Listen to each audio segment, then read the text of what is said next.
సత్యాన్వేషకులందరికీ యేసుక్రీస్తు నామంలో శుభం తెలియజేస్తున్నారు. సత్యవాక్యంను సరిగా విభజించు అను సిరీస్ లో భాగంగా నీటి బాప్తిజము అనే సబ్జెక్ట్ ని కూడా సరిగా విభజించి చూసాం. ఎందుకంటే బైబిల్లో ప్రధానంగా రెండు రకములైన బాప్తిజమాలు ఉన్నాయని, ఒకటి బ్యాప్టిజం అకార్డింగ్ టు ప్రాఫెసీ అని చూసాం. ఇది యూదులకు సంబంధించినటువంటి బ్యాప్టిజం. మరొకటి baptism according to the mystery అని చూసాం. ఈ మర్మము అపోస్తుడైనటువంటి పౌలుకు ఇవ్వబడినది. ఇది మనందరికీ సంబంధించిన బాప్తిజము అని చూసాం. సో పౌలు సువార్తలో నీటి బాప్తిజమము లేదు, కేవలము స్పిరిచువల్ బ్యాప్టిజం అనగా క్రీస్తు యేసులోకి బాప్తిజము మాత్రమే ఉన్నది అని మనము చూసాం. సో ఈ బాప్తిజమము నీటి బాప్తిజం కంటే చాలా శ్రేష్టమైనది అండ్ చాలా ఉన్నతమైనది. సో బైబిల్లో ఈ రెండు బాప్తిజమాలు వేరువేరు. అయితే నేటి క్రైస్తవులు చాలా మంది ఈ రెండింటి మధ్య డిఫరెన్స్ తెలియక పొరపడుతున్నారు. ఈ సబ్జెక్ట్ ఇదివరకే మనము డీటెయిల్గా కవర్ చేసాం. ఒకవేళ మీరు మిస్ అయినట్లయితే ఆ వీడియో లింక్ ఈ యొక్క వీడియో డిస్క్రిప్షన్ లింక్ లో ప్రొవైడ్ చేస్తున్నాను. సో తప్పకుండా ఫాలో అవ్వండి. అలాగే ఈ సబ్జెక్ట్ వినిన తర్వాత కొందరు కొన్ని ప్రశ్నలు అడిగారు. వాటిలో కొన్నిటికి ఇదివరకు నేను జవాబు ఇచ్చాను. వాటి యొక్క లింక్స్ కూడా ఈ యొక్క వీడియో డిస్క్రిప్షన్ లో మీకు ప్రొవైడ్ చేస్తున్నాను. సో తప్పకుండా ఫాలో అవ్వండి. ఈ రోజు ఈ వీడియోలో నీటి బాప్తిజం మీద మరో ప్రశ్నకు జవాబిచ్చే ప్రయత్నం చేస్తాను. మార్కు సువార్త 16వ అధ్యాయము 15 నుంచి 18 వచనాలు. ఇది మనకు వర్తిస్తుందా? Does Mark 16th chapter from verse 15 to 18 apply to us? ఏ వాక్య భాగమైనా అందులోటువంటి డాక్టర్ మనకు వర్తిస్తుందా లేదా తెలుసుకోవాలంటే 4 ప్రశ్నలు మనము వేసుకోవాలి. మొదటి ప్రశ్న ఏంటంటే, తీసుకున్నటువంటి లేఖన భాగంలో ఎవరు మాట్లాడుతున్నారు, ఎవరితో మాట్లాడుతున్నారు, ఏ కాలంలో మాట్లాడుతున్నారు, ఆ కాలంలో మధ్య కూడా నిలిచి ఉందా లేదా? ఈ 4 ప్రశ్నలు వేసుకోవాలి. ఇప్పుడు మనం ఎన్నుకున్నటువంటి లేఖన భాగం మార్కు సువార్త 16వ అధ్యాయము 15 నుంచి 18 వచనాలు. ఈ లేఖన భాగంలో ఎవరు మాట్లాడుతున్నారు? యేసు ప్రభువారు మాట్లాడుతున్నారు. ఎవరితో మాట్లాడుతున్నారు? ఆయన శిష్యులతో మాట్లాడుతున్నాడు. ఏ కాలంలో మాట్లాడుతున్నాడు? టైం పాస్ట్ అంటే మునుపటువంటి కాలంలో మాట్లాడుతున్నాడు. బట్ నౌ పీరియడ్ లో కాదు, మునుపటువంటి కాలంలో మాట్లాడుతున్నాడు. ఆ కాలంలో మధ్య కూడా నిలిచి ఉందా అంటే ఆన్సర్ ఈస్ yes. సో మధ్య కూడా ఏంటో ఆల్రెడీగా మనం కవర్ చేస్తాము. ఇన్ కేస్ మిస్ అయినట్లయితే ఆ లింక్ మీకు ఇచ్చేస్తాను కింద డిస్క్రిప్షన్ బాక్స్ లో. సో తప్పకుండా ఫాలో అవ్వండి. అండ్ ఆ మధ్య గోడ అనేది ఉంది అంటే గుర్తుంచుకోండి, మధ్య గోడ ఉంది అంటే అది యూదులకు సంబంధించినటువంటి డాక్ట్రిన్ అది. ఎందుకంటే ఆ మధ్య గోడ ఉన్నప్పుడు యూదులు అన్యులు వేరువేరుగా ఉంటారు. సో ఇక్కడ యేసు ప్రభువారు సున్నతి గల వారికి పరిచయం చేస్తున్నాడు, యూదులకు మాత్రమే పరిచయం చేస్తున్నాడు. కాబట్టి డాక్టరీన్ కూడా ఎవరికి సంబంధించినది? అది యూదులకు సంబంధించినటువంటి డాక్టరీన్ అది. ఫైన్. మరి అక్కడ వారికి ఇవ్వటువంటి డాక్టరీన్ మనకు వర్తిస్తుందా కాదా, వర్తిస్తుందా లేదా అనేది మనకు కాస్త లోతైనటువంటి పరిశీలన చేద్దాం. సో మార్కు సువార్త 16వ అధ్యాయం 15 నుంచి 18 వచనాలు ఒకసారి చదువుతాం. మరియు మీరు సర్వలోకమునకు వెళ్ళి సర్వ సృష్టికి సువార్తను ప్రకటించుడి. నమ్మి బాప్తిజం పొందిన వారు రక్షింపబడును, నమ్మని వానికి శిక్ష విధింపబడును. నమ్మిన వారి వలన ఈ సూచక్రియలు కనపడును. అవేవనగా నా నామమున దయ్యములు వెళ్ళగొట్టుదురు, కొత్త భాషలు మాట్లాడుదురు, పాములను ఎత్తి పట్టుకుందురు, మరణకరమైనది త్రాగినను అది వారికి హాని చేయదు, రోగుల మీద చేతులు ఉంచినప్పుడు వారు స్వస్థ నొందుదురని వారితో చెప్పారు. ఇది చాలా ముఖ్యమైనటువంటి లేఖన భాగం. ఈ లేఖన భాగాన్ని ఒక కొత్త కోణంలో చూడబోతున్నా. బహుశా మీరు ఎప్పుడు కూడా ఈ కోణంలో విని ఉండరు. అందుకే ఈ సబ్జెక్ట్ ని చాలా ఓపెన్ మైండ్ తో వినడానికి ప్రయత్నం చేయాలి. ఓకే, సో రిలీజియస్ లెన్సెస్ ని తీసేసి లేదా ట్రెడిషనల్ లెన్సెస్ ని పక్కన పెట్టి సరైనటువంటి కోణంలో దీన్ని చూసినట్లయితే చాలా విషయాలు మనకి అర్థమవుతాయి. సో ఇక్కడ ఈ లేఖన భాగంలో 3 ప్రాముఖ్యమైనటువంటి టాపిక్స్ కనపడుతున్నాయి. ఒకటి సువార్త, రెండవది బాప్తిజమము, మూడవది సూచక్రియలు. ఇక్కడ ఈ వచనంలో ఉన్నటువంటి సువార్త ఏ సువార్త? ఇక్కడ ప్రస్తావించబడినటువంటి బాప్తిజమము ఎటువంటి బాప్తిజమము? ఇక్కడ ఉన్నటువంటి సూచక్రియలు ఏమైతే ఉన్నాయో ఆ సూచక్రియలు ఈరోజు ఈ కాలానికి వర్తిస్తాయా లేదా ఇది ఏ కాలానికి వర్తిస్తాయి? మొత్తానికి ఇక్కడ ఉన్నటువంటి 3 సబ్జెక్ట్స్, 3 టాపిక్స్ నేడు బాడీ ఆఫ్ క్రైస్ట్ కి అప్లై అవుతాయా లేదా అనేది మనం పరిశీలించాలి. సో కాబట్టి మనం ఏం చేస్తున్నామంటే ఒక వ్యక్తి చెప్పేటువంటి సిద్ధాంతం తీసుకోవట్లేదు. వాక్యానికి వాక్యమే జవాబిస్తుందండి. ఈరోజు నేను టీచ్ చేస్తున్నానో ఇది కూడా నా సొంతం కాదు. అసలు చెప్పాలంటే చాలా మంది బైబిల్ చాలా కాంప్లికేటెడ్ అనుకుంటారు. కాంప్లికేటెడ్ కాదండి. Bible is very simple. ఒక వాక్యానికి ఇంకొక వాక్యమే వ్యాఖ్యానం ఇస్తుంది. ఒక వచనాన్ని ఇంకొక వచనంతో కంపేర్ చేస్తే ఆటోమేటిక్గా ఈజీగా అర్థమవుతుంది. ఈరోజు మనుషులు, వ్యవస్థలు లేదా సోకాల్డ్ థియాలజికల్ ప్రీచర్స్, టీచర్స్ ని కాంప్లికేటెడ్గా చేసి చూపిస్తుండొచ్చు, లేదా చాలా టఫ్ అనుకోవచ్చేమో కానీ but Bible is very very easy. వాక్యాన్ని సరిగా కరెక్ట్గా విభజించి చూసావా స్క్రిప్చర్ చాలా చాలా ఈజీగా మనకి అర్థమైపోతాయి. రైట్, ఇప్పుడు ఈ 3 సబ్జెక్ట్స్ ని మనం లోతైన పరిశీలన చేద్దాం. మొదట సువార్తను చూద్దాం. మార్కు 16:15 వచ్చినటువంటి సువార్త, మీరు సర్వలోకములకు వెళ్ళి సర్వ సృష్టికి సువార్త ప్రకటించండి అని ప్రభు చెప్పాడు. ఈ సువార్త ఏ సువార్త? ఖచ్చితంగా ఇది కృపా సువార్త అయ్యే అవకాశమే లేదు. ఎందుకంటే అప్పటికి ఇంకా పౌలు రక్షించబడలేదు. పౌలుకి కృపా సువార్తకు సంబంధించినటువంటి మర్మం ఇంకా బయలుపరచబడలేదు. మరి అప్పటి వరకు ఉన్నటువంటి సువార్త ఏంటి? అది రాజ్య సువార్తనే. సో ఆ రాజ్య సువార్త ఏంటి? యేసు మెస్సయ్య అని చెప్పేటువంటి సువార్త. యేసు రాజ్యము తీసుకురాబోతున్నాడు అని చెప్పే సువార్త. ఆ పరలోక రాజ్యము సమీపంగా ఉన్నది అని సిద్ధపరిచేటువంటి సువార్త, అది రాజ్య సువార్త. అంటే బైబిల్లో 2 రకాల సువార్తలు ఉన్నాయి. ఒకటి రాజ్య సువార్త, రెండోది కృపా సువార్త. సో ఈ 2 సువార్తలు ఒకటి కావు. 2 సువార్తలు కూడా వేరు వేరు ఆడియన్స్ కి ఇవ్వబడ్డాయి. దీని గురించి ఆల్రెడీగా మనము కవర్ చేసాం. సో గాస్పెల్స్ అండ్ అపోజిల్స్ అని ఆల్రెడీగా సబ్జెక్టులు కవర్ చేసాం. ఆ లింక్ కూడా మీకు ఇస్తాను. మిస్ అనేది తప్పకుండా అది ఫాలో అవ్వండి. మరి ఇక్కడ ఉన్నటువంటి సువార్త ఏ సువార్త? రాజ్య సువార్తనే. ఎలా చెప్పగలుగుతాము? ఎస్, అదే మత్తయి సువార్తను మనం బాగా పరిశీలన చేస్తే మత్తయి 9:35 యేసు వారి సమాజ మందిరంలో బోధించుచు రాజ్య సువార్తను ప్రకటించుచు. యేసయ్య ఏ సువార్త ప్రకటించాడు? రాజ్య సువార్తనే. బాప్తిస్మ యోహాను ఏ సువార్త ప్రకటించాడు? రాజ్య సువార్తను ప్రకటించాడు. అలాగే మత్తయి సువార్త 24:14 చూసినట్లయితే, మరియు ఈ రాజ్య సువార్త సకల జనులకు సాక్షార్థమై లోకమంతటా ప్రకటింపబడను. సువార్తల్లో కాలంలో యేసు ప్రభువారు జీవించినటువంటి దినాల్లో అయితే కేవలం ఇజ్రాయేలు దేశంలో మాత్రమే రాజ్య సువార్త ప్రకటించబడింది. కానీ ఇక్కడ ప్రభు ఏమంటున్నాడంటే, నేను ఆరోహణమైన తర్వాత ఈ రాజ్య సువార్త ఏమైతే ఉందో అది కేవలము ఇజ్రాయెల్లో ఉన్నటువంటి యూదులకు మాత్రమే కాదు, సకల జనులకు సాక్షార్థమై లోకమంతటా ప్రకటింపబడును అని రాయబడు. అంటే ఈ వచనం చూసి చాలా మంది ఏమనుకుంటారంటే, మరి సకల జనులకు సాక్షార్థమై లోకమంతటా అని ఉంది కదా, కాబట్టి యూదులైతే కేవలం ఇజ్రాయెల్ దేశంలో మాత్రమే ఉంటారు, లోకమంతటా అంటే ఇంకా అన్యులే కదా ఉండేది, కాబట్టి ఇది అన్యులకు సంబంధించిన సువార్త అని పొరబడుతుంటారు. చాలా మందికి అర్థం కాని విషయం ఏంటంటే, లోకమంతటా అటువంటి మాట ఏమైతే ఉన్నదో ఇక్కడ ఏంటంటే యూదులు ప్రపంచంలో చాలా చోట చెదిరిపోయారు. యేసు ప్రభువారి దినాల్లో కూడా యూదులు చాలా చోట చెదిరిపోయారు. ఓకే, ఇది ఆల్రెడీగా మనం 1 పీటర్ 2 పీటర్ స్టడీలో మనం ఆల్రెడీగా దీన్ని కవర్ చేశాం. యూదులు అనేక వివిధ ప్రాంతాలు చెదిరిపోయారు.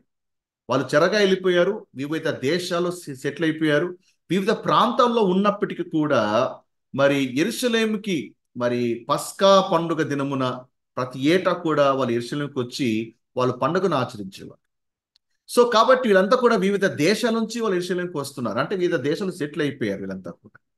అయితే దేవునికి వాక్యం ఏముంటుందంటే, ఈ యొక్క రాజ్య సువార్త లోకమంతటా ప్రకటించబడుతుంది. కృపా సువార్త గురించి చెప్పట్లేదు ఇక్కడ ప్రభు, ఎందుకంటే కృపా సువార్త కాన్సెప్ట్ ఇక్కడ లేదు.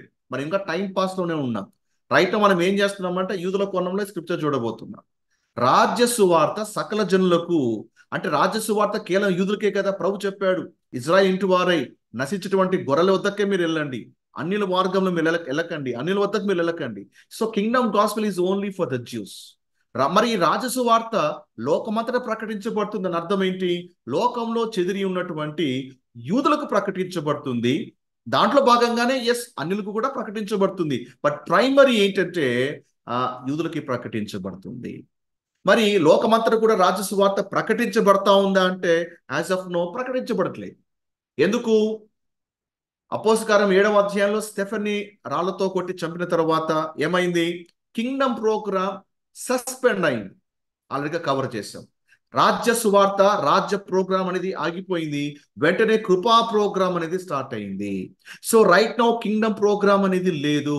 అంటే పూర్తిగా ఆగిపోయింది అంటే పూర్తిగా ఆగిపోలేదు, సస్పెండ్ లో ఉంచబడింది. మరి మళ్ళా ఎప్పుడు ప్రారంభించబడుతుంది అంటే సంఘము ఎప్పుడైతే ఎత్తబడుతుందో, ఎత్తబడిన తర్వాత రాజ్య ప్రోగ్రామ్, కింగ్డమ్ ప్రోగ్రామ్ మళ్ళీ రెజ్యూమ్ అవుతుంది.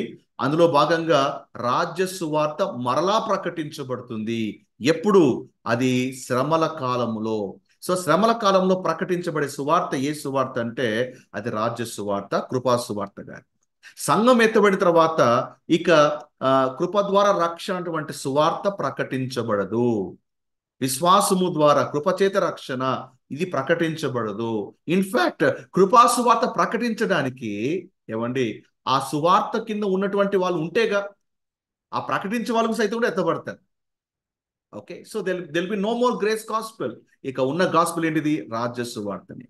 మరి సంఘం ఎత్తబడిన తర్వాత రాజ్య సువార్తను ఎవరు ప్రకటిస్తారు అంటే 1,44,000 మంది యూదులు ఉంటారండి. ఓకే, ఎన్నుకోబడినటువంటి వారు. ప్రకటన గ్రంథము 7వ అధ్యాయము 1-9 వచనాలు చూసినట్లయితే మరి 1,44,000 మంది యూదులు ఉంటారు, ఏర్పరచుకున్న వారు. వీరు వెళ్ళి ప్రపంచమంతా కూడా రాజ్య సువార్తను ప్రకటిస్తారు. చాలా మంది ఏమనుకుంటారంటే ఈ రాజ్య సువార్త మనం ప్రకటిస్తున్నాము, మనమే ప్రకటించాలి, మనము రాజ్యపు ఒక వారసులము అని తమదిగా అప్లై చేసుకుంటారు. గుర్తుంచుకో, మన సంఘం ఎత్తబడినాక రాజ్య సువార్త మనము ప్రకటించేది 1,44,000 మంది. ఇంకొంతమంది దుర్బోధ చేస్తుంటారు. ఏంటంటే మనమే ఆ 1,44,000 మందిలో ఉండునట్లుగా సిద్ధపడాలి అంటుంటారు. కృపాకళ రక్షించబడిన ఎవరు కూడా ఈ 1,44,000 కౌంట్లోకి రారు అని గుర్తుపెట్టుకోగలరు. వీళ్ళంతా కూడా ఒక్కొక్క గోత్రం నుంచి ఎన్నుకోబడినటువంటి 12,000 మంది. అంటే 12 గోత్రాలు కదండి. ఒక్కొక్క గోత్రం నుంచి ఎంతమంది? 12,000 మంది ఇంటూ 12, అట్లాగ 1,44,000 మంది యూదులు ఆ టైంలో లేచి, అంటే దేవుడు ఎన్నుకుంటాడు వారిని, వారు వెళ్ళి రాజ్య సువార్తను అంతటా ప్రకటిస్తారు. సో ముఖ్యంగా యూదులు ప్రకటిస్తారు. అందులో భాగంగా మరి అన్యులకు కూడా తెలుస్తుంది రాజ్య సువార్త. అయితే ఆ టైంలో అన్యులు రక్షణ పొందాలంటే ఏంటి పరిస్థితి? కృపాకాలంలో అయితే మన సువార్త ప్రకటిస్తున్నాం. మరి సంఘం ఎత్తబడినాక అప్పుడు అన్యుల రక్షణ ఏ విధంగా సాధ్యమవుతుందంటే అప్పుడు అన్యులు రాజ్య సువార్తలో భాగంగా రక్షించబడతారు. అంటే మళ్ళా ఏదో వాళ్ళు జుడాయిజంలోకి మారాలి. ఎస్తేరు కాలంలో ఏ విధంగా అయితే అనేకులు యూదా మతమును అవలంబించారో ఆ విధంగా శ్రమల కాలంలో కూడా వాళ్ళకి నిరీక్షణ కావాలి అంటే వారు నిబంధనలోకి రావాలి. నిబంధనలోకి రావాలి అంటే వాళ్ళు యూదా మతాలకు మారితేనే వాళ్ళకి నిరీక్షణ. కాబట్టి జకర్యాలో ఒక మాట రాయబడింది. జకర్యా 8వ అధ్యాయము 20-23 వచనాలు చూసినట్లయితే అది సుదీర్ఘమైనటువంటి లేఖన భాగము. 23వ వచనాన్ని మీరు గమనించాలి. సైన్యములకు అధిపతి యెహోవా సెలవిచ్చినదేమనగా ఆ దినములలో ఆయా భాషలు మాట్లాడు అన్యజనులలో 10 మంది ఒక యూదుని చెంగు పట్టుకొని దేవుడు మీకు తోడుగా ఉన్నాడన్న సంగతి మాకు వినపడినది కనుక మేము మీతో కూడా వత్తుమని చెప్పుదురు. అంటే అన్యజనులు ఏం చేస్తారు? ఒక 10 మంది కలిసి ఒక యూదుని పట్టుకుంటారు. ఇంకా ఆ యూదుని వదిలిపెట్టారు, చెంగు పట్టుకుంటారు. చెంగు పట్టుకోవడం అంటే ఏంటి? బతిమలాడడం. ఇప్పుడు యేసు ప్రభువు వారి చెంగును ఏ విధంగా అయితే రక్తస్రావ రోగ స్త్రీ పట్టుకుందో ఆ విధంగా అన్యులు పట్టుకుంటారు, యూదుని చెంగు పట్టుకుంటారు. యూదుని ఎందుకు పట్టుకోరు? కారణం ఏమంటే మళ్ళీ అక్కడ ఏమవుతుంది? సంఘం ఎత్తబడినాక ట్రిబులేషన్ పీరియడ్ లో మళ్ళా మధ్య కూడా వస్తుంది. అంటే యూదులు అన్యులు వేరు వేరటువంటి ఇది వచ్చేస్తుంది. మళ్ళా అన్యులు ముట్టుకుంటైనను ఏమండి ఇంకా జూయిష్ ఒక రిచువల్స్ సంప్రదాయాలు చాలా వచ్చేస్తాయి. అన్యులతో సహవాసం చేయరు, అన్యులు ముట్టుకోరు. కాబట్టి ఇక్కడ అన్యులు ఏం చేస్తారు? యూదుని యొక్క చెంగు పట్టుకుంటున్నారు. పట్టుకొని ఏమంటున్నారు? దేవుడు మీకు తోడుగా ఉన్నాడు, మాకు అర్థమైంది, మీ దేవుడు మాకు కావాలి, మీ దేవుడే యెహోవా దేవుడే నిజమైనటువంటి దేవుడు, మాకు కూడా కావాలి. కాబట్టి దేవుడు మీకు తోడుగా ఉన్న సంగతి మాకు వినపడింది కనుక మేము కూడా మీతో పాటు వస్తాం. అంటే ఆ టైంలో ఆ శ్రమల కాలంలో అన్యులు దేవుని వద్దకు ఎలా వస్తారు? యూదుల ద్వారా వస్తారు. అంటే juice will be the source of blessing to the Gentiles. అన్యులు నేరుగా దేవుని వద్దకు రారు, ఒక యూదుల ద్వారా దేవుని వద్దకు వస్తారు. సో టైం పాస్ లో కూడా అన్యులు ఏ విధంగా దేవుని వద్దకు వచ్చారు అంటే యూదుల ద్వారానే. సో దేవుడు యూదుల ద్వారా అన్యుల్ని బ్లెస్ చేస్తాడు. కానీ కృపాకాలంలో దేవుడు అన్యుల్ని యూదుల ద్వారా బ్లెస్ చేస్తున్నాడా? లేదు. సో ఇజ్రాయెల్ ప్రోగ్రామ్కి అతీతముగా యూదుల్ని పక్కన పెట్టి డైరెక్ట్ గా దేవుడు విశ్వసించినటువంటి అన్యజనులకి రక్షణ ఇస్తున్నాడు, అన్యజనుల్ని కాపాడుతున్నాడు, అన్యజనుల్ని దీవిస్తున్నాడు వితౌట్ జ్యూస్ కదా. బట్ ట్రిబులేషన్ టైంలో ఏంటంటే మళ్ళా యూదుల ద్వారానే మరి వారికి బ్లెస్సింగ్స్ ఉంటాయి, యూదుల ద్వారానే వాళ్ళు ప్రభు వద్దకు వస్తారు. సో ఆ డిఫరెన్స్ అనేది మీరు అర్థం చేసుకోవాలి. మరి ఈ కృపాకాలంలో మనం ప్రకటించేది రాజ్య సువార్తన అంటే కాదు. పౌలు ఏమంటున్నాడు చూడండి, 1 కొరింథీ 15వ అధ్యాయము 1-4 వచనాలు. క్రీస్తు మన పాపల నిమిత్తమై మృతి పొందెను, సమాధి చేయబడెను, లేఖనం ప్రకారంగా 3వ దినమున లేపబడను. ఇది మన సువార్త. ఏమంటే ఈ దినాల్లో ఎవరైనా రాజ్య సువార్త ప్రకటిస్తున్నారా? రాజ్య సువార్త అంటే ఏంటి? రాజ్యం రాబోతుంది, యేసు రాజ్య స్థాపన చేయబోతున్నాడు, మనమందరం రాజ్యంలో పాలుభాగస్తులు అవ్వబోతున్నాం, ఈ సువార్త చెప్తున్నామా? నో. ఈ కృపాకాలంలో సువార్త అనేది రాజ్యానికి సంబంధించినది కాదు. మన సువార్త యేసు మన పాప నిమిత్తమై మృతి పొందాడు, సమాధి చేయబడ్డాడు, లేఖల ప్రకారంగా 3 దినాలు లేపబడ్డాడు. ఇది సువార్త. అందుకే పౌలు సువార్తలో ఇక్కడ కూడా రాజ్యానికి సంబంధించినటువంటి విషయాలు కనపడవు. ఈ గ్రేస్ డిస్పెన్సేషన్ ఆఫ్ గ్రేస్ లో కింగ్డమ్ సంబంధించినటువంటి కాన్సెప్ట్ ఏది కూడా ఉండదు. సో ఇక్కడ ఈ కృపాకాలం రక్షించబడాలి అంటే ఇదిగో ఈ పౌలు సువార్త ద్వారానే రక్షణ. అర్థమవుతుందా? సో మార్క్స్ సువార్త 16వ అధ్యాయం 15 వచ్చినటువంటి సువార్త ఏ సువార్త? అది రాజ్య సువార్త, కృపా సువార్త కాదు అనే సంగతి మనము క్లియర్గా అర్థం చేసుకోవాలి. సో అయితే మార్క్స్ సువార్త 16వ అధ్యాయం 15వ వచనంలో ఉన్నటువంటి సువార్త ఏంటి అంటే గ్రేట్ కమిషన్. సర్వలోకానికి వెళ్ళి సర్వ సృష్టికి సువార్త ప్రకటించండి, దాన్ని గ్రేట్ కమిషన్ అంటారు. కృపాకాలంలో ప్రకటించే సువార్త ఏంటంటే grace commission. It is not a great commission, it is a grace commission. ఈ సువార్త ప్రకటించడం ద్వారా మనము ప్రజలను ఏం చేస్తున్నాము? రాజ్యంలోకి చేరుస్తున్నామా, లేదా క్రీస్తుతో సమాధాన పరుస్తున్నామా?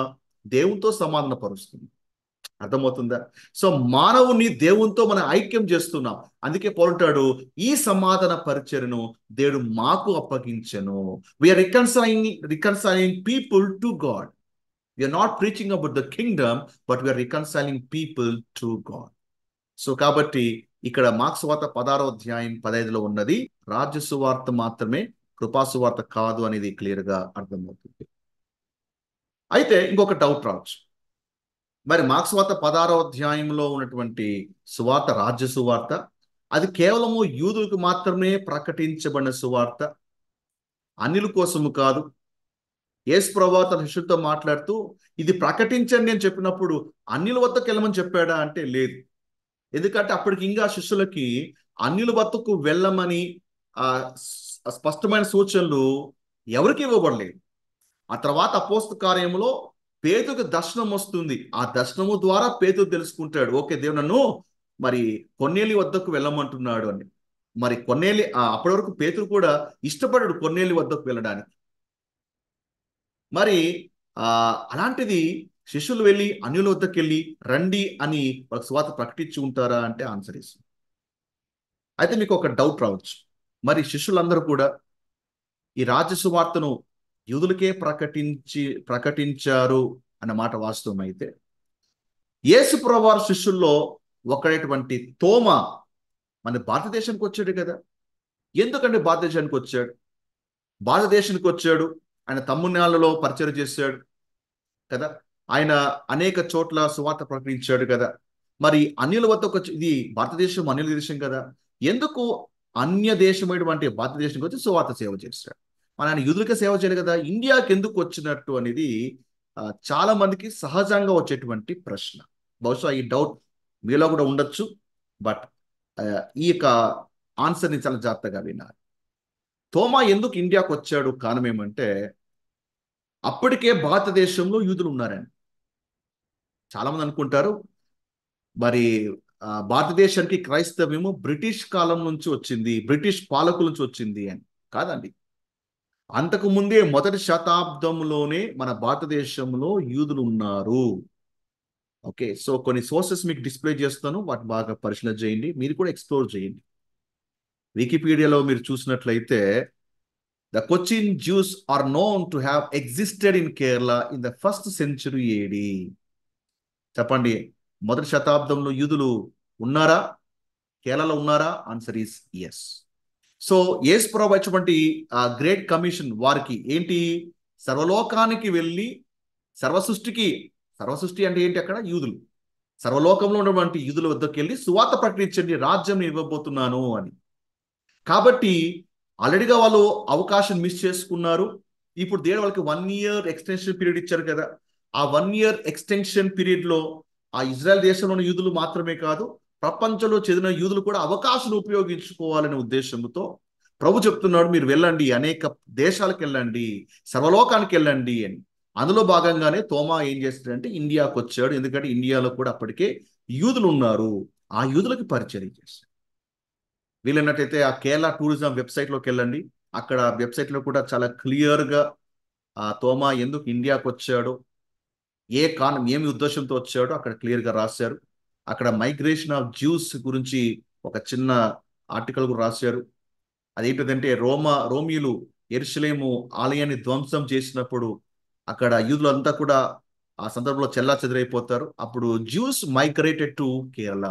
అక్కడ అంటే వివిధ దేశాలకు చెల్లాచెదరైపోతారు. అందులో భాగంగా కొంతమంది యూదులు వచ్చి కేరళ, మన దేశంలో కేరళ ప్రాంతంలో వాళ్ళు సెటిల్ అవుతారు.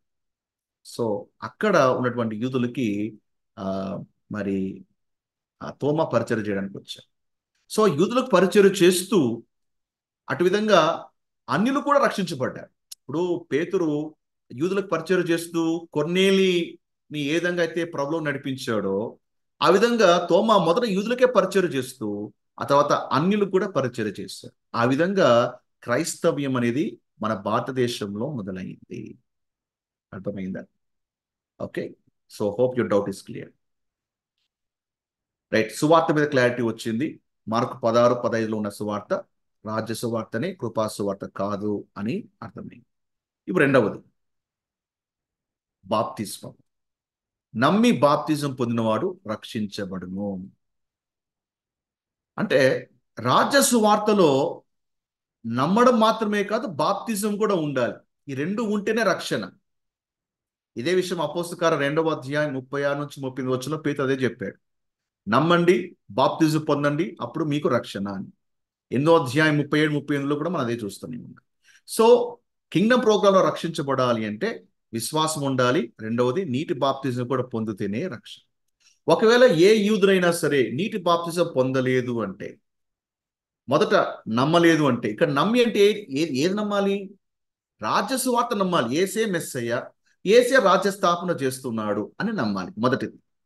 నమ్మి రెండవది బాప్తిజం కూడా తీసుకోవాలి. ఒక నమ్మి బాప్తిజం తీసుకోలేదు అంటే అతడు ఏం చేస్తున్నాడు? దేవుడు న్యాయవంతుడని ఒప్పుకోవట్లేదు. రెండవది, తన పట్ల దేవుని సంకల్పాన్ని నిరాకరిస్తున్నాడు. లూకా సువార్త 7వ అధ్యాయం 29వ వచనం చూడండి. ప్రజలందరూ సుంకర్లు యోహాను బోధ విని అతడిచ్చిన బాప్తిజం పొందిన వారే దేవుడు న్యాయవంతుడని ఒప్పుకున్నారు. సో ప్రజలు దేవుడు న్యాయవంతుడని ఎలా ఒప్పుకున్నారు? బాప్తిజము పొందిన వారై, బాప్తిజం తీసుకోవడం ద్వారా, నీటి బాప్తిజం పొందడం ద్వారా దేవుడు న్యాయవంతుడు అని ఒప్పుకున్నారు. అయితే పరిశీలు ధర్మశాస్త్రోపదేశకులు అతని చేత బాప్తిజం పొందక తమ విషయమై దేవుడి సంకల్పంను నిరాకరించారు. సో ఒక వ్యక్తి దేవుడి సంకల్పాన్ని ఏ విధంగా నిరాకరిస్తాడు? బాప్తిజము పొందకపోవడము వలన. ఎవరు? కింగ్డమ్ ప్రోగ్రాంలో భాగంగా. So if a person is refusing the water baptism, number 1, అతడు దేవుడి న్యాయతను ఒప్పుకోవట్లేదు. రెండవది, దేవుడి సంకల్పాన్ని నిరాకరిస్తున్నాడు. సో నిరాకరించడం ద్వారా ఏమవుతుంది? శిక్ష విధించబడుతుంది. అంటే కృపాకాలంని మనం పక్కన పెట్టేస్తే, మనం చాట్లో కృపాకాలాన్ని పక్కన పెట్టేస్తే కింగ్డమ్ ప్రోగ్రాంలో భాగంగా అంటే వాళ్ళ పరిశుద్ధాత్మతో యేసు ప్రభువారు వారిని నింపిన తర్వాత నెక్స్ట్ వాళ్ళు ఎటువైపు వెళ్తున్నారు అంటే దానిలో ఒక 70వ వారం వైపు వెళ్తున్నారు, ట్రిబులేషన్ వైపు వెళ్తున్నారు. ఆ శ్రమల కాలంలో వీళ్ళు రక్షించబడాలి అంటే వీరు నమ్మి బాప్తిజం తీసుకుంటే శ్రమ కాలంలో వీళ్ళకి రక్షణ ఉంటుంది. నమ్మకపోతే ఏమవుతుంది? విశ్వసించిన వారందరూ కూడా ఏమవుతారు అంటే 7 ఏళ్ల శ్రమలలో దేవుని ఉగ్రతకు పాలై, అది భయంకరమైనటువంటి శ్రమ, ఆ శ్రమలో పడి నశించి నరకానికి వెళ్ళిపోతారు. సో కాబట్టి యేసు ప్రభువు వారు ఇక్కడ వాళ్ళకి చాలా ఖండితముగా ఆజ్ఞాపిస్తున్నాడు. సువార్త వాళ్ళు నమ్మాలి. ఏ సువార్త? రాజ్య సువార్త. రెండోది బాప్తిజం కూడా పొందాలి. పొందిన వాడే రక్షించబడతాడు. చాలా మంది ఏమనుకుంటారంటే నమ్మి బాప్తిజం పొందితే రక్షణ. దేని నుంచి రక్షణ అంటే మనం రక్షించబడి పరలోక రాజ్యానికి వెళ్తాము. ఇక్కడ యేసు ప్రభువు వారు ఇక్కడ ఏ ఉద్దేశంతో మాట్లాడుతున్నాడు అంటే is not talking about the heaven. మనం ఏం చేస్తున్నామంటే పౌలు సువార్తను ఇందులో ఇన్కార్పొరేట్ చేసి మనం ఆ లో చూస్తూనే ఉన్నాం. ఇక రక్షణ దేనికి సంబంధించింది అంటే 7 ఏళ్ల శ్రమల్లో రక్షణ. ఇక్కడ శిక్ష ఏంటి? 7 ఏళ్ల శ్రమల్లో పడతారు. భయంకరమైన శ్రమలు ఉంటాయి. ఆ శ్రమల్లో వాళ్ళు నశించి నరకానికి వెళ్తారు. ఓకే. సో ఇక్కడ ఉన్నటువంటి బాప్తిజం ఏంటంటే వాటర్ బ్యాప్టిజం. మరి ఈ వాటర్ బ్యాప్టిజం ఎక్కడ? టైం పాస్ లో ఉంది, బట్ నో పీరియడ్ లో కాదు. ఇప్పుడు ఈ కృపాకాలంలో నీటి బాప్తిజమం ఉన్నదా అంటే లేదు. ఆల్రెడీగా మనము దీన్ని కవర్ చేస్తాం. మొదటి అధ్యాయం 17వ వచనంలో దేవుడు పౌలు ఎందుకు ఎన్నుకున్నాడు? బాప్తిజం ఇచ్చుటకు క్రీస్తు నన్ను పంపలేదు. పౌలు క్లియర్ గా చెప్తున్నాడు. రాజ్య సువార్తలో అటువంటి వాటర్ బ్యాప్టిజం అది యూదులకు మాత్రమే. ఎందుకంటే వాళ్ళకి రాజ్యం ఇస్తాను దేవుడు చెప్పాడు, అన్యులకు కాదు. అలాంటిది నేను నీటి బాప్తిజం ఇవ్వడం ద్వారా ఏమవుతుంది? క్రీస్తు శిలువ వ్యర్థమైపోతుంది. ఎందుకంటే వాటర్ బ్యాప్టిజం అన్యులకు సంబంధం లేదు, అది యూదులకు సంబంధించింది. దాన్ని తీసుకొచ్చి నేను అన్యులకు ఎలా ఇవ్వగలుగుతాను? రాజ్యం వారికి దేవుడు వాగ్దానం చేశాడు. బాడీ ఆఫ్ క్రైస్ట్ కి ఈ భూలోక రాజ్యము వాగ్దానము చేయలేదు. మరి మత్తయి సువార్తలో 5వ అధ్యాయంలో రాయబడింది కదండి, సాత్వికులు భూలోక స్వతంత్రించుకుందురు అని. అక్కడ ఎవరు మాట్లాడుతున్నారు? ప్రభు ఎవరితో మాట్లాడుతున్నాడు? యూదులతో మాట్లాడుతున్నాడు. ఏ కాలంలో మాట్లాడుతున్నాడు? టైం పాస్ లో మాట్లాడుతున్నాడు. అప్పుడు మధ్య కూడా ఉందా? ఎస్. కాబట్టి అది ఎవరికి డాక్టరీన్? అది యూదులో డాక్టరీన్ అది. మరి అక్కడ భూలోకాన్ని స్వతంత్రించుకున్న వాళ్ళు ఎవరు? యూదులు. వాళ్ళు ప్రభుతో ఈ ప్రపంచాన్ని ఏల్తారండి. అర్థమవుతుందా? సకల ప్రజలకు యూదులు అప్పుడు దేవునికి యాజకులుగా వ్యవహరిస్తారు.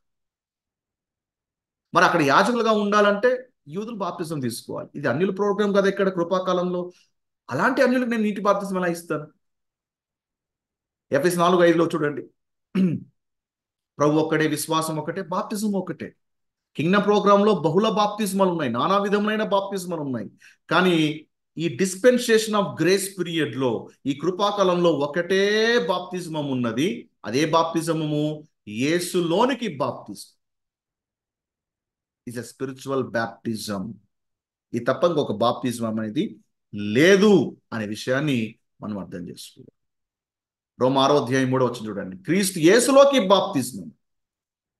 ఇది ఓన్లీ గ్రేస్ పీరియడ్ లో ఉన్న వాళ్ళకి మాత్రమే వర్తిస్తుంది. ఈ వచనం తీసుకెళ్లి కింగ్డమ్ ప్రోగ్రామ్ లోకి అప్లై చేస్తే అది అప్లై అవ్వదు. ఏ విధంగా అయితే నమ్మి బాప్తిజము పొందిన వాడు రక్షించబడిన మాట ఈ కృపాకాలానికి వర్తించదో, అదే విధంగా క్రీస్తు యేసులోకి బాప్తిజం అటువంటి ఈ వచనము కింగ్డమ్ ప్రోగ్రామ్ వాళ్ళ వద్దకు వెళ్ళి ఇది చెప్తే వాళ్ళు కూడా విశ్వసించారు. సో వాళ్ళ ప్రోగ్రాం వేరు, మన ప్రోగ్రాం. సో ఇక్కడ మార్క్స్ వార్త 16వ అధ్యాయము 16వ వచనం ఉన్నటువంటి బాప్తిజమము మనకు వర్తిస్తుందా అంటే answer is no. Okay. And ఇంకొక మాట మీకు చెప్పాలి. ఒకవేళ బాప్తిజమము ఏమండి, మనము కృపచేత విశ్వాసము ద్వారా రక్షించబడ్డాం, అది క్రియల వల్ల కలిగినది కాదు అని నేర్చుకున్నాం. అంటే మన రక్షణ విషయంలో మన ప్రమేయం ఉండదు, విశ్వాసం మాత్రం ఉంచితే చాలు. ఇక మన మన ప్రమేయం ఉండదు, రక్షణ వచ్చేస్తుంది. క్రియల వల్ల కలిగినది కాదు. మరి ఇక్కడ బాప్తిజం కూడా ఒక క్రియనే కదా. అంటే ఒక వ్యక్తి నమ్మి కృపాకాలంలో బాప్తిజం తీసుకోవచ్చు, తీసుకోకపోవచ్చు. ఎస్ అవును. మరి అతను నిరాకరించవచ్చు బాప్తిజం కూడా. మన అప్పుడు ప్రభు ఆ వ్యక్తిని రక్షించక అవుతుందా? ఒకవేళ క్రియనే ఉంటే, క్రియ ద్వారా అనేది రక్షణ వస్తే, ఇక బాప్తిజం అతను తీసుకోవట్లేదు కదా, రక్షణలా వస్తుంది. ఇది క్రియల మూలంగా కలిగినది కాదు అని పౌలు ఉన్నాడు కదా.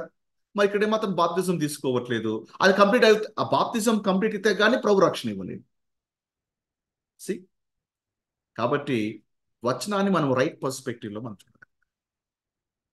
ఇక ప్రాముఖ్యమైనది 3వది సూచక్రియలు. మరి ఈ సూచక్రియలు దేనికి సంబంధించినవి? ఓకే, దీన్ని ఓపెన్ మైండ్తో అర్థం చేసుకోవడానికి ట్రై చేయాలి. ఇక్కడ ఉన్నటువంటి సూచక్రియలు ఎవరిని వెంబడిస్తాయి? నమ్మిన వారి వలన. ఆ మాట గమనించాలి. అంటే ఏది నమ్మితే 16వ వచనంలో నమ్మి అనే మాట కనపడుతుంది. మరి ఏది నమ్మాలి? 15వ వచనంలో సువార్త నమ్మాలి. ఏ సువార్త నమ్మాలి? రాజ్య సువార్త నమ్మాలి. అంటే రాజ్య సువార్తను నమ్మి నీటి బాప్తిజం పొందిన వారికి ఈ సూచక్రియలు ఫాలో అవుతాయి. మరి ఈ కృపాకాలంలో ఉన్న వారికి ఇది వర్తిస్తుందా అంటే ఆన్సర్ ఇస్ నో. చాలా మంది ఎక్కువ శాతం క్రైస్తవులు ఎక్కువ మంది ఈ సూచక్రియల్ని ఆధారము చేసుకొని పెద్ద పెద్ద పరిచయలు కట్టుకున్నారు. They have build big ministries. Please understand, ఈ సూచక్రియలు ఈ కృపాకాలానికి సంబంధించినవి కాదు. నమ్మిన వారి వలన, పక్కన మాట గమనించాలి, సూచక్రియ ముందే నమ్మిన వారి వలన అనే మాట రాయబడింది. ఏది నమ్ముతున్నావు? అప్పుడు కృపా సువార్తనే లేదు, గ్రేస్ ప్రోగ్రామే లేదు, అక్కడ ఉన్నది కింగ్డమ్ ప్రోగ్రామ్. అని ఆ రాజ్య సువార్తకు సంబంధించిన సూచక్రియలు ఇక్కడ ప్రభు ఇస్తున్నాడు. ఇందుకు యేసు ప్రభు వారు ఎందుకు ఈ సూచక్రియలు ఇస్తున్నాడు? దాన్ని మనం బాగా పరిశీలించాలి. మొదటి సూచక్రియ ఏంటిది? నా నామమున దయ్యములు వెళ్ళగొట్టుదురు. ఫస్ట్ సైన్ ఏమంటే దయ్యాలు వెళ్ళగొట్టాలి. ఎందుకు దయ్యాలు వెళ్ళగొట్టాలి అంటే యూదులందరూ కూడా యాజకులుగా ఉండాలి అన్నది దేవుని సంకల్పము. ఇది ఆల్రెడీగా మనం నేర్చుకున్నాం. మరి అలాంటి యూదులు యాజకులుగా ఉండాలి అంటే ఆ దినాల్లో, యేసు ప్రభు దినాల్లో ఎక్కువ మంది, చాలా మంది దయ్యముల చేత పీడించబడుతున్నారు. యేసు ప్రభు వారు సువార్తలో ఎందుకు దయ్యాలు ఎలగొట్టారు? ఒక వ్యక్తి కోసం ఎంతో దూరం ప్రయాణం చేసి దయ్యం పట్టినటువంటి ఒక వ్యక్తిని యేసు ప్రభు వారు ఎందుకు విడిపిస్తున్నాడు? ఆయన వద్దకు వచ్చిన ప్రతి ఒక్కరిని కూడా, ఎవరిని కాదనక ప్రతి వారిని ఎందుకు స్వస్థపరిచారు? ఎందుకు దయ్యాలు ఎలగొట్టారు? కారణం ఏమంటే, ఏమంటే దయ్యము పట్టిన ఒక వ్యక్తి దేవుని రాజ్యంలో యాజకుడిగా ఉండగలుగుతాడా అంటే ఉండలేడు. ఇప్పుడు చిన్న ఎగ్జాంపుల్ మనకు అర్థం విధంగా చెప్తాను. మీ చర్చిలో ఒక పాస్టర్ కావాలి. ఒక పాస్టర్ పోస్ట్ వేకెంట్గా ఉంది అనుకోండి. ఒక పాస్టర్, మంచి పాస్టర్ అపాయింట్ చేసుకోవాలి. సో మీరు ప్రకటన చేశారు, కొన్ని అప్లికేషన్స్ వచ్చాయి, కొందరు ఇంటర్వ్యూ చేశారు సరైన పాస్టర్ ఎన్నుకోవడానికి. మరియు ఎవరైతే ఇంటర్వ్యూకి వచ్చారో ఆ వ్యక్తి దయ్యము చేత పీడించబడుతున్నాడు అని తెలుసుకున్నాక, చెప్పండి, మీరు ఆ వ్యక్తిని పాస్టర్గా నియమించుకుంటారా? ఉంటే ఉన్నిలేండి, అతనిలో దయ్యం ఉంటే ఏంటి, లేకపోతే మనకి ఎందుకు లేండి, ఆయన మనకు సేవ చేస్తే చాలే అని అపాయింట్ చేసుకుంటారా? ఇమ్మీడియట్గా ఫస్ట్ అతను అప్లికేషన్ చేసి పక్కన పెట్టేస్తారు. ఎందుకు? దయ్యము పట్టినటువంటి ఒక వ్యక్తి మాకు పాస్టర్గా ఉండడము మాకు ఇష్టం లేదు అని. అటువలే వీళ్ళు కూడా దయ్యముల చేత పీడించబడుతున్న వాళ్ళు యాజకులుగా ఉండలేరుగా. అందుకే యేసు ప్రభు వారు ఏం చేస్తాడు? సువార్తలో అనేకులు దయ్యాలు ఎలగొట్టేశారు. అంత మాత్రమే కాదు, శిష్యులకి అదే అధికారం ఇచ్చాడు, మీరు కూడా వెళ్ళి ఎలగొట్టండి అని. ఎందుకంటే దురాత్మలంతా కూడా ఆ యూదులు బాగా పీడించేసి ఇక వారి దేవునికి పనికి రాకుండా చేసేసాడు దయ్యం, అపవాది. ఆ దయ్యాలన్నీ కూడా వెలగొట్టనని యేసు ప్రభు వారు శిష్యులకి అధికారం ఇచ్చాడు. That's the main reason. దయ్యముల మీద ఎందుకు దేవుడు అధికారం ఇచ్చాడంటే కారణం. అయితే సువార్త అనేది ఆగిపోయింది కదా. ఎప్పుడు? స్టెఫెన్ రాళ్ళతో కొట్టిన తర్వాత కింగ్డమ్ ప్రోగ్రామ్ ఆగిపోయింది. మళ్ళా రెజ్యూమ్ అవుతుంది. మళ్ళా రెజ్యూమ్ అయిన తర్వాత, శ్రమల కాలం అంతా అయిన తర్వాత, మరి యేసు ప్రభువారు రాజ్య స్థాపన చేసే కంటే ముందుగా, 1000 ఏళ్ల పాల కంటే ముందుగా ఆయన చేసే మొట్టమొదటి పని ఏంటో తెలుసా? అపవాదిని, దురాత్మల్ని యేసు ప్రభువారు బంధిస్తారు. ప్రకటన గ్రంథం 20వ అధ్యాయము 1-3 వచనాలు చూడండి. మరియు పెద్ద సంఖ్యలను చేత పట్టుకొని అగాధం యొక్క తాళపు చెవి గల ఒక దేవదూత పరలోకం నుండి దిగి వచ్చుట చూచితిని. అతడు ఆది సర్పమును అనగా అపవాదియు సాతాను అను ఆ ఘటా సర్పమును పట్టుకొని 1000 సంవత్సరములు వాణ్ణి బంధించి అగాధములో పడవేసి, ఆ 1000 సంవత్సరములు గడుచు వరకు ఇక జనులను మోసపరచకున్నట్లు అగాధమును మూసి దానికి ముద్ర వేసెను. అంటే 1000 ఏళ్ల పాల కంటే ముందు మొట్టమొదటిగా ప్రభు ఏం చేస్తాడు? అపవాదిని, దురాత్మలందరినీ తీసుకొని వాటిని బంధించేస్తాడు, అగాధములో వేసి మూసేసి దానికి ముద్ర వేస్తాడు. అర్థమవుతుందా?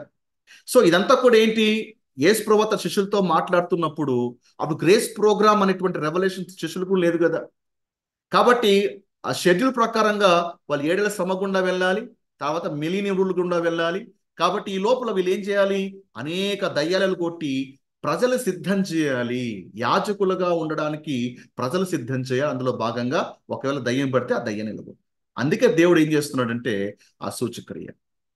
సో ఇది కేవలము శిష్యులకు మాత్రమే కాదు, నమ్మిన వారి వల్ల. ఇప్పుడు శిష్యులు ఒకరే ప్రపంచంలో తిరగలేరుగా. ఈ 12 మంది శిష్యులే ఇజ్రాయెల్ దేశము ప్రపంచం అంతా తిరగలుగుతారా? లేదు. కాబట్టి కింగ్డమ్ ప్రోగ్రామ్ లో ఎవరైతే విశ్వసిస్తారో, ఎవరైతే నమ్మి బాప్తిజము తీసుకుంటారో వాళ్ళందరికీ కూడా ఏంటి అంటే తమ తోటి యూదులు ఒకవేళ దయ్యం చేత పీడించబడితే ఆ వ్యక్తి కూడా దయ్యాన్ని ఎలగొట్టగలుగుతాడు. సో ఇది సైన్. సో దయ్యము వెళ్ళగొట్టగలిగాడు అంటే దాని అర్థం ఏంటి? రాజ్యము దగ్గరలో ఉందని ప్రూఫ్ అది. ఇప్పుడు ఒక వ్యక్తి దయ్యము వెళ్ళగొట్టలేదని దాని అర్థం ఏంటి? అతనికి అధికారం ఇవ్వబడలేదు అని అర్థం. ఒట్టి మాటలయ్యా అని. దయ్యం వెళ్ళగొట్టగలుగుతున్నాడు అంటే ఎస్, హీ సంథింగ్ స్పెషల్. ఇప్పుడు యేసు ప్రభువు వారు సువార్తలో దయ్యం వెళ్ళగొట్టప్పుడు ప్రజలు ఎందుకు ఆశ్చర్యపోయారు? దేవుని రాజ్యము మాటలతో కాదు, శక్తితో కూడి ఉన్నది. యేసు ప్రభువు డెమాన్స్ట్రేట్ చేశాడు, కింగ్డమ్ ఈజ్ నియర్. దానికి ప్రూఫ్ ఏంటి? యేసు ప్రభువు దయ్యం వెళ్ళగొట్టేసి ఇప్పుడు శిష్యులకు అదే అధికారం ఇస్తుంది. ఇప్పుడు అర్థమైందా? ఈ యొక్క దయ్యములు వెళ్ళగొట్టేటువంటి అధికారం అనేది ఏది అంటే అది కింగ్డమ్ ప్రోగ్రామ్ లో ఒక భాగం. ఓకే. రెండవ సూచక్రియ ఏంటిది? కొత్త భాషలు మాట్లాడుదురు. అన్ని భాషల గురించి యేసు ప్రభు మాట్లాడిన ఒకే ఒక సందర్భం ఏంటి అంటే ఇదిగో ఈ లేఖన భాగం. సో ఇక్కడ ఈ కొత్త భాషలు లేదా ఈ అన్య భాషలు ఏమైతే ఉన్నాయో ఇది ఎవరికి సంబంధించినది అంటే ఇది ఇజ్రాయెల్ ప్రోగ్రామ్కి సంబంధించింది. ఇది మన ప్రోగ్రామ్ సంబంధించింది కాదు. మార్క్స్ వార్త 16వ అధ్యాయంలో ఉన్నటువంటి అన్య భాషలటువంటి ఈ యొక్క వరము, ఈ సూచక క్రియ, ఓకే, ఇది సూచక క్రియ, ఇది ఇజ్రాయెల్ ప్రోగ్రామ్కి సంబంధించింది. ఇప్పుడు ప్రశ్న ఏంటంటే ఎందుకు యేసు వారు నమ్మిన వారికి ఈ సూచక్రియ ఇస్తున్నాడు? కొత్త భాషలు ఆల్రెడీ వాళ్ళు ఒక భాష ఉంది. ఏ భాష? ప్రతి యూదుడికి కూడా హెబ్రీ తెలుసు, ఇజ్రాయెల్ దేశంలో లాటిన్ భాష తెలుసు, మరి స్పోకెన్ లాంగ్వేజ్ గ్రీక్ కదా, ఈ 3 తెలుసు. కానీ ఈ 3 మాత్రమే తెలిస్తే ఇక్కడ యూదులు ప్రపంచంలోటువంటి యూదులకి సువార్త ఎలా ప్రకటిస్తారు? ప్రపంచంలో చెదిరినటువంటి యూదులకి మరి చాలా ఏళ్ళు అయిపోయింది కదా, అక్కడ లోకల్గా సెటిల్ అయిపోయారు, వాళ్ళ భాషలు వేరు, వాళ్ళ యూదులైనా కూడా ఈ హిబ్రూ భాష మర్చిపోయి ఉండొచ్చు. ఈవెన్ మీరు ఇజ్రాయెల్ యొక్క యూదుల యొక్క చరిత్ర చూస్తే కొన్ని సంవత్సరాల పాటు హెబ్రీ భాష అనేది ఆగిపోయింది. చాలా మందికి హెబ్రీ భాష అనేది తెలియదు. ఆ విధంగా వాళ్ళు వివిధ దేశాల్లో సెటిల్ అయిపోయి లోకల్ లాంగ్వేజ్ని అలవాటు చేసుకున్నారు. ఇప్పుడు ఇక్కడ యూదులు అక్కడ ఉన్నటువంటి యూదులకి ఏ విధంగా సువార్త ప్రకటిస్తారు? లేదా అక్కడ ఉన్నటువంటి యూదులు ఏటేటా యెరూషలేముకి వస్తారు కదా, మరి వచ్చినప్పుడు వారికి ఏ భాషలో సువార్త ప్రకటిస్తారు? వీళ్ళకేమో ఓన్లీ హెబ్రీ భాష తెలుసాయా, వాళ్ళకేమో వేరే దేశ భాష తెలుసు, ఎలా కమ్యూనికేట్ చేస్తారు? కాబట్టి వీళ్ళు వారికి సువార్త ప్రకటించాలి అంటే సూపర్ న్యాచురల్ గిఫ్ట్ అనేది ఒకటి కావాలి, దాన్ని కొత్త భాషలు. ఎగ్జాక్ట్గా అదే జరిగింది అపోస్తలుల కార్యాలు 2వ అధ్యాయంలో. పెంతెకోస్తు దినమున ఆత్మ కుమ్మరించబడినప్పుడు ఏమైంది? అందరూ కూడా మరి కొత్త భాషలు మాట్లాడారు. కొత్త భాష, ఆ భాషలు మాట్లాడినప్పుడు ఆ పండుగ ఆచరించడానికి వివిధ ప్రాంతాల దేశాల నుండి చాలా మంది యెరూషలేముకి వచ్చారు కదా. వీరు ఆ కొత్త భాషలో మాట్లాడడం చూసిన తర్వాత ఏమైంది? వాళ్ళ విభ్రాంతి నుండి ఆశ్చర్యపడి, ఇదిగో మాట్లాడుతున్న వీరందరూ గలీలు కారా? వీళ్ళు ఇక్కడే పుట్టారు కదా, మన దేశంలో పుట్టలా? అలాంటి వీళ్ళకి మన భాష ఎలా తెలుసు? మనలో ప్రతి వాడు తాను పుట్టిన దేశ భాషతో వీరు మాట్లాడుట మనం వినుచున్నామేంటి? వీళ్ళకి ఎలా తెలుసు మన భాష? వీళ్ళు ఏమన్నా స్పోకెన్ ఇంగ్లీష్ క్లాస్ లాగా మన భాష లాంగ్వేజ్ కోర్స్ నేర్చుకున్నారా? పైగా వీళ్ళంతా కూడా చదువులేని వారు, గలిలో పుట్టారు, ఈ సముద్రంలో చేపలు పట్టారు వీళ్ళంతా కూడా. వీళ్ళు మన దేశానికి ఎప్పుడు వచ్చారు? మన దేశ భాష ఎప్పుడు నేర్చుకున్నారు?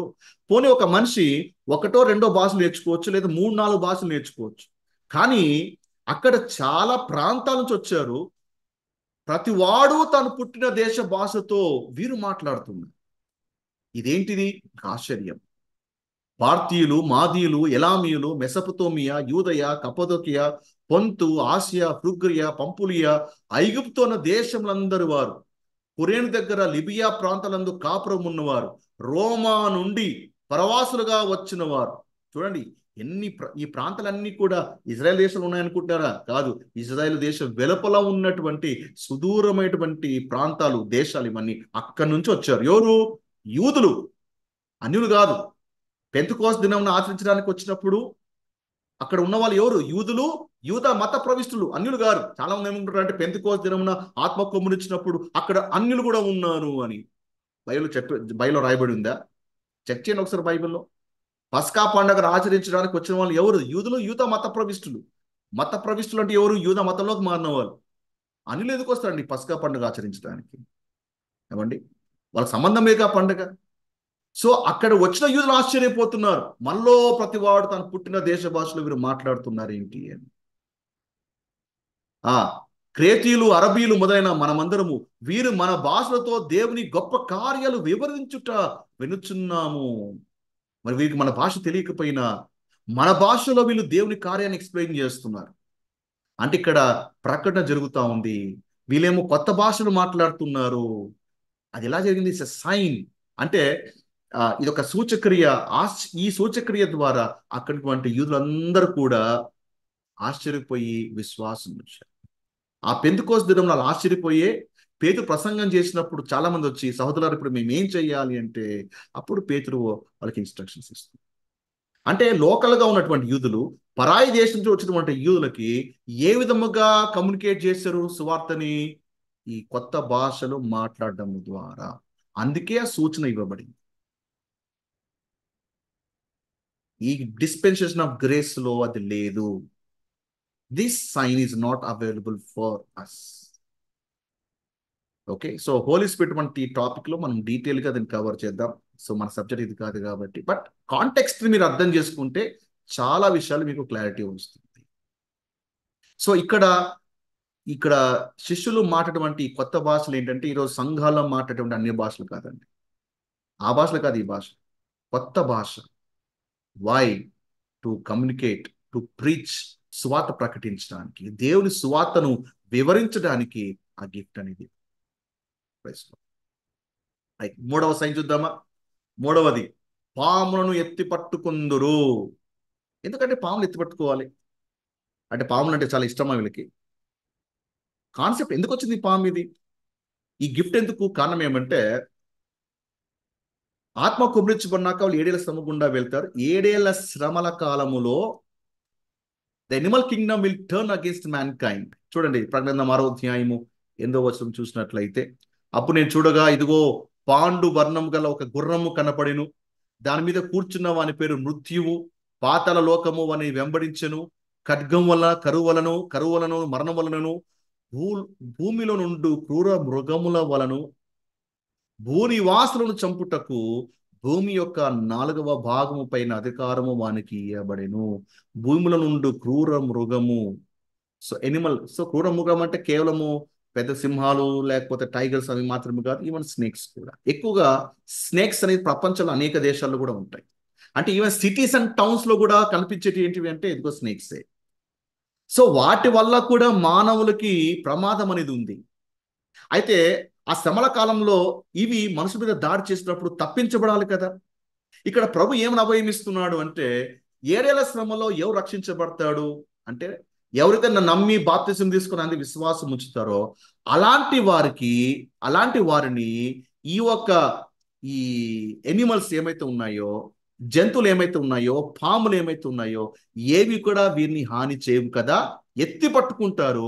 అప్పుడు ఆ దినాల్లో చాలా చూసి ఆశ్చర్యపోతారు, అదేంటిది నీకు ఎందుకు హాని చేయట్లేదు అంటే, అప్పుడు వాళ్ళు చెప్తారు, మేము మెస్సయ్య నమ్మాము, మేము యేసు నమ్మాము, యేసు మెస్సయ్య అని మేము నమ్మాము కాబట్టి అందుకే మాకు ఏమీ జరగదు అని వాళ్ళు ప్రకటిస్తారు. అంటే శ్రమల కాలంలో యేసు ప్రభువారు మరి తను నమ్మేటువంటి ఆ యూదుల్ని రక్షిస్తానటువంటి ఒక అభయాన్ని దేవుడిస్తాడు, ఒక ప్రొటెక్షన్ దేవుడిస్తాడు. అందుకే దేవుడు ఇస్తున్నాడు ఇక్కడ అభయం. ఏమని? అనేకులు శ్రమ గుండా వెళ్తారు, బట్ ఏది కూడా మీకు హాని చెయ్యదు. అండ్ 4వ సూచన ఏంటి? మరణకరమైనది ఏది త్రాగినను అది వారికి హాని చెయ్యదు. అంటే మీరు గమనించండి, సువార్తల్లో ఎవరైనా అదే పనిగా పాము ఎత్తి పట్టుకున్నారా? లేదు. అంటే అపోస్తల కార్యంలో పౌల్ని ఒక చిన్న పాము గరుస్తుంది మిలేతు ద్వీపంలో. ఆ కాంటెక్స్ట్ వేరు. పౌలుగా వెళ్ళి మిలేతు ద్వీపానికి వెళ్ళి పామా ఏడనో ఏడనో అని పామును పట్టుకోవాలి. అది అనుకోకుండా జరిగింది, అయినప్పుడు కూడా పౌలుకి ఏం కాలేదు. ఇక్కడ ఏంటంటే పామును ఎత్తి పట్టుకునేది. రెండవది, ఎక్కడ కూడా సువార్తలో కానీ అపోస్తకారంలో ఎక్కడ కూడా శిష్యులు మరణకరమైనది ఏదైనా తాగినట్టుగా మీకు కనిపించిందా? కనిపించింది. ఎందుకు అంటే ఇంకా ట్రిబులేషన్ పీరియడ్ ఇంకా స్టార్ట్ అవ్వలేదు, శ్రమల కాలం ఇంకా మొదలవ్వలేదు. మొదలవుతాయి కదా సూచక్రియలు కనపడతాయి. కాబట్టి ఇక్కడ ఆ శ్రమల కాలంలో ఇంకా స్టార్ట్ అవ్వలేదు కాబట్టి సూచక్రియ ఇంకా ప్రారంభం. అయితే ఎందుకు మరణకరమైనది త్రాగినను వారికి హాని కలగదు అని ఎందుకు అంటున్నాడంటే ప్రభు, 7 ఏళ్ల శ్రమంలో ఒక సంఘటన చోటు చేసుకుంటుంది. ప్రకటన 8వ అధ్యాయం 10 నుంచి 11 వచనాలు చూసినట్లయితే, 3వ దూత బూరబూదినప్పుడు దివిటి వలె మండుచున్న ఒక పెద్ద నక్షత్రము ఆకాశం నుండి రాలి నదుల 3వ భాగం మీద నీటి బుగ్గల మీద పడుతుంది. ఏమవుతుంది? ఆ నక్షత్రమునకు మాచిపత్రి అని పేరు. ఎప్పుడైతే ఆ నక్షత్రము పడుతుందో నీటి మీద, అందువల్ల నీళ్ళలో 3వ భాగము మాచిపత్రి ఆయను. నీళ్లు చేదైపోయినందున వాటి వల్ల మనుషులు అనేకులు చచ్చారు. సో ఎప్పుడైతే అది మాచిపత్రి పడుతుందో ఆ నీటిలోకి, వాటర్ ఏమైపోయాయి? Water become poisonous. అది తాగి చాలా మంది చచ్చిపోతారు. ఇప్పుడు దేవుడు ఇక్కడ అభయం ఇస్తున్నాడు తను నమ్మినటువంటి యూదులకు. ఏమని? ఆ దినాల్లో ఒకవేళ మీరు వాటిని తాగినా కూడా మీకేమీ కూడా కాదు, మీరు నన్ను నమ్మారు కాబట్టి ఆ మరణకరమైనది ఏది తాగినా కూడా మీకు హాని చెయ్యదు అని ప్రభు అభయం ఇస్తుంది. ఓకే. అండ్ 5వది, రోగుల మీద చేతులు ఉంచినప్పుడు వారు స్వస్థ నొందుతారు. ఎందుకు దేవుడు ఈ మాట చెప్తున్నాడు? కారణం ఏమంటే, ఆ ట్రిబులేషన్ టైంలో చాలా మంది ఫిజికల్ గా చాలా స్ట్రగుల్ అవుతారు. వ్యాధులు, రోగాలు విజృంభిస్తాయి. సో ఆ తెగుళ్ళ వల్ల చాలా భయంకరంగా మనుషులు బాధించబడతారు. ఆ టైంలో కూడా దేవుడికి ఏం అభయం ఇస్తున్నాడు అంటే, ఒకవేళ సిక్నెస్ వచ్చినా కూడా ఎస్, నేను స్వస్థపరుస్తాను. యాకోబు పత్రికలో అదే మాట చూస్తున్నాం. ఏమని? మీలో ఎవరైనా రోగి ఉన్నాడా? అతడు సంఘ పెద్దల్ని పిలిపించాలి. సో ఇక్కడ యాకోబు పత్రిక అనేది ఎవరికి? మీరు యాకోబు పత్రిక మీద ఆల్రెడీ మనం ఒక వీడియో చేస్తాం, దాని లింక్ కూడా మీకు ఇస్తాం, దాన్ని స్టడీ చేయండి. యాకోబు పత్రిక సంఘానికి రాసిన పత్రిక కాదు. యాకోబు పత్రిక అది యూదుల పత్రిక. ఎవడైనా రోగి అయి ఉన్నాడంటే, శ్రమల కాలంలో ఎవడైనా రోగి అయి ఉన్నట్లయితే సంఘ పెద్దలు పిలిపించు. సంఘ పెద్దలు అంటే ఏంటి? ఇప్పుడు మనం ఉన్నటువంటి సంఘాల పెద్దలు కాదు. చాలా మంది దీన్ని మనం ఇట్లా అప్లై చేసుకున్నాం. ఆ దినాల్లో సంఘ పెద్దలు అంటే యూదుల చర్చ్, అది జూవిష్ చర్చ్ వేరు, గ్రేస్ చర్చ్ వేరు. జూవిష్ చర్చ్ వంటి సంఘ పెద్దలు పిలిపించాలి. వారు వచ్చి ప్రభునామాన నూనె రాస్తాడు. అప్పుడు ప్రార్థన చేసినప్పుడు ఏమవుతుంది? విశ్వాసహితమైన ప్రార్థన ఆ రోగిని స్వస్థపరుస్తుంది, ప్రభు అతన్ని లేపుతాడు. సో ఆ ట్రిబులేషన్ టైంలో ఏంటంటే దేవుడు ఆ ప్రార్థన ద్వారా అనేకుల్ని దేవుడు స్వస్థపరుస్తాడు. దేవుడు అదే అభయం ఇస్తున్నాడు. ఇక్కడ శిష్యులు కూడా దేవుడు అదే చెప్తున్నాడు. ఏమని? ఆ రోగుల మీద చేతులు ఉంచినప్పుడు ఏమవుతుంది? స్వస్థపరచు. సో శ్రమల కాలంలో మాత్రమే కాదు, ఈవెన్ యేసు ప్రభువారి యొక్క రాజ్య స్థాపనలో కూడా ఏంటంటే ఇంకా మరణం ఉండదు, వ్యాధి ఏమాత్రం కూడా ఉండదు. దేవుడు ముందుగానే ప్రవచనం ఇచ్చాడు. యెషయా గ్రంథము 33వ అధ్యాయము 24వ వచనం. యెషయా 33:24లో, నాకు దేహంలో బాగులేదని అందులో నివసించువాడు ఎవడను అనడు, దానిలో నివసించు జనులు దోషము పరిహరించబడును. ఎప్పుడు సాధ్యమవుతుంది?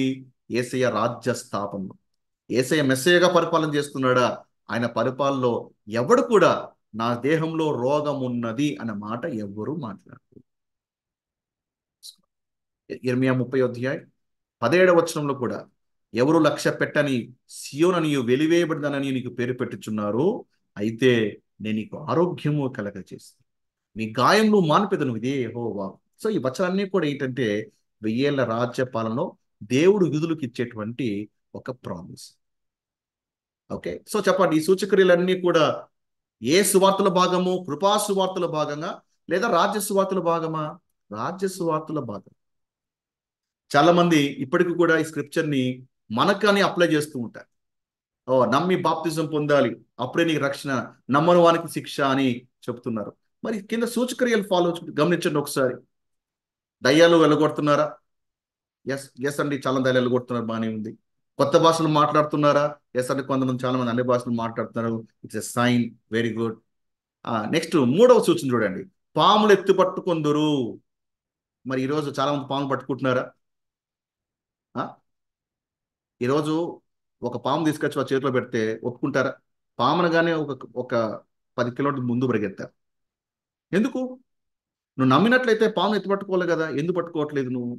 నమ్మినప్పుడేమో దయ్యాలు కొడుతున్నావు, వెరీ గుడ్. నమ్ముతున్నావు కాబట్టి భాషలు మాట్లాడుతున్నావు, ఓకే. మరి మూడోది, పాములు ఎత్తి పట్టుకోవాలి కదా. ఇప్పుడు అనేక రోగాలు స్వస్థపరిచే వాళ్ళు సైతం కూడా ఈ పాములు, లేదండి పాములు ఇక్కడ స్పిరిచువల్ పాములు అండి, స్పిరిచువల్ డీమన్స్ అండి. అంటే చాలా మంది ఏం చేస్తారంటే దీన్ని స్పిరిచువలైజ్ చేస్తారనమాట. స్పిరిచువలైజ్ చేసుకుంటూ పోతుంటారు. అంటే కొన్ని వచనాలు లిటరల్గా తీసుకుంటారు, కొన్ని వచనాలు స్పిరిచువల్గా అప్లై చేస్తుంటారు. ఆ? పాములు ఎత్తి పట్టుకోవడం ఏంటి? మరణకరమైన ఏదైతే రాగానో అది ఎవరికి హాని చెయ్యదు. ఇప్పుడు నా ప్రశ్న ఏంటంటే, ఎవరైతే నిజంగా నమ్ముతున్నావా, నమ్మేవు కాబట్టి నువ్వు బాప్తిజం తీసుకున్నావు. ఇప్పుడు నీకు ఏదైనా ఒక విషయం ఇచ్చినప్పుడు నీకేమి కాకూడదు. మన విషయం తాగలుగుతావా? తాగలేవు. నువ్వు తాగలేదంటే నువ్వు నమ్మట్టే కదా. నువ్వు నమ్మకపోతే నువ్వు బాప్తిజం ఎలా తీసుకున్నావు? లేదంటే మనం అదే పనిగా చేయకూడదండి. ఆ సందర్భం వచ్చినప్పుడు దేవుడు, ఇక్కడ కాంటెక్స్ట్ ఏంటిది, ఎందుకు వారు మరణకరది ఏది తాగినా వారికి హాని చేయదు, ఏ కాంటెక్స్ట్ లో ప్రభు చెప్తున్నాడు ఆల్రెడీగా మనం దాన్ని స్టడీ చేస్తాం. ఈరోజు నాకు తెలిసినటువంటి ఏ ప్రీచర్ కూడా దయ్యాలు వెళ్ళగొట్టున్నాడు కానీ ధైర్యంగా అందరి ముందర ఒక పామును పట్టుకున్నట్టుగా నేను ఎప్పుడు చూడలే, నేనైతే చూడలేదు. లేదా అందరూ చూస్తుండగా ఒక డేంజరస్ పాయిజన్ తాగి చూడండి నాకేమీ కాలేదు, ఈ ఒక్క ఒక్క మిరాకిల్ చేస్తే చెప్పండి, ఈ రోజు ప్రజెంట్ డేస్ లో ఎంతమంది మారరు చెప్పండి? Lot of people will change, but ఇది చేయట్లేదు. లేదా సోకాల్డ్ ఆ హీలింగ్ ఎవాంజలిస్ట్ కి ఒక పాయిజనస్ ఇది ఇచ్చేసి, అది ఇచ్చేసి డబ్బా ఇచ్చేసా తాగండి, లైవ్ చూస్తూ కెమెరాస్ పెడుతూ, ప్లీజ్ డ్రింక్ ఇట్. మీ స్వాత చెప్తారు, అది పక్కన పెట్టండి, ఈ ఒక అద్భుతం చేయండి, ఈ పాయిజన్ తాగి మీకు ఏం కాకూడదు, అప్పుడు నమ్ముతామంటే ఏ హీలింగ్ ఎవాంజలిస్ట్ అయినా ఈ ఛాలెంజ్ యాక్సెప్ట్ చేయగలుగుతాడా? నో. ఎవరు ముందు రారు. ఎందుకు ఈ సూచక్రియలు దినాల పని చేయవు కారణం ఏమంటే this is not given for the grace programme. ఈ సూచక్రియలు ఎవరికి? యూదులు సూచక్రియ వెతుకుచున్నారు. అంటే యూదులకు ఏం కావాలి? నమ్మాలంటే ఏం కావాలి? సూచక్రియ కావాలి. ఈరోజు నువ్వు యేసుని సూచక్రియను బట్టి నమ్మావా, విశ్వాసమును పెట్టావా? నువ్వు విశ్వాసము పెట్టావు కాబట్టి అందుకే క్రియలతో సంబంధం లేకుండా దేవునికి రక్షించాడు. కానీ యూదులు నమ్మాలంటే ప్రూఫ్ కావాలి. సువార్తలంతా కూడా యేసు ప్రభువుకు వచ్చి నువ్వు ఏ సూచక్రియ చేస్తున్నావు, మేము నమ్మినట్లుగా ఏ సూచక్రియ చేస్తావు, ఆకాశం ఉండి ఒక సూచక్రియ చేయకూర్చున్నాం అంటే యూదులు నమ్మాలంటే ఏదో ఒక సైన్ కావాలి. అందుకే సూచక్రియలు ఎవరికి అంటే యూదులకి. మనం ఏమి లేకపోయినా విశ్వాసముతో మనము ప్రభువుకు వచ్చాం, అందుకే నీకు గ్రేస్ ఇవ్వబడింది. అర్థమవుతుందా? సో రోగుల మీద చేతులు వచ్చినప్పుడు వారు స్వస్థ పొందుతారు. ఇది ఏ ప్రోగ్రామ్ ఇది? It is a part of the kingdom programme. అంటే పాస్టర్ గారు మరి ఇతనాలో స్వస్థ వరం లేదా, ఇతనాలో భాష లేవా అంటే ఎస్, ఈ యొక్క టాపిక్ ని మనం వేరే వీడియోలో డీటెయిల్ గా డిస్కస్ చేస్తాం. బట్ యాజ్ ఆఫ్ నో మనం ఏం నేర్చుకున్నామంటే ఈ సూచనలు ఏమైతే ఉన్నాయో this are linked to the kingdom programme. So ఇవేవి కూడా ప్రజెంట్ డిస్పెన్సేషన్ లో ఆపరేషన్లు లేవు అనే సంగతి గుర్తుంచుకోవాలి. ఎందుకు ఆపరేషన్ లేవు అంటే కింగ్డమ్ ప్రోగ్రామే ఆగిపోయిందండి. ఇంకా ఇవన్నీ కూడా పనిచేస్తాయా? అసలు ఈ జనాలు ఎవరన్నా రాజస్వత ప్రకటిస్తున్నారా? ఎవరు ప్రకటించండి. సో ప్రోగ్రామ్ లేదు, ఈ సైన్స్ కూడా లేవు. సో లాట్ ఆఫ్ పీపుల్, చాలా మినిస్ట్రీస్ దీని ఆధారం చేసుకొని పెద్ద పెద్ద సంఘాలు లేదా పెద్ద పెద్ద మినిస్ట్రీస్ ని కట్టుకుంటున్నాయి. They don't understand that they are not rightly dividing the scriptures. ఏ వచనము ఎవరికి ఇవ్వబడింది, ఏ వచనము ఏ ఏ ఏ కాలానికి ఇవ్వబడింది, ఈ డాక్ట్రిన్ ఏ కాలానికి సంబంధించిందో ఆ రైట్లీ డివైడ్ చేయకపోవడం వల్లనే చాలా మంది confusion. So mark 16th chapter లో ఉన్నటువంటి ఇవన్నీ కూడా ఇది ఎవరికి వర్తిస్తుంది, ఏ కాలానికి సంబంధించింది అంటే అది యూదులకి, కింగ్డమ్ ప్రోగ్రామ్కి సంబంధించింది. సో కాబట్టి ఈ డౌట్ మీకు క్లారిఫై అయిందని నేను అనుకుంటున్నా. ఇంకా మీకు ఏదైనా ప్రశ్నలు ఉన్నట్లయితే సో తప్పకుండా నాకు తెలియజేయండి. నెక్స్ట్ వీడియోలో వాటికి ఆన్సర్ ఇచ్చే ప్రయత్నం చేయండి. Praise God.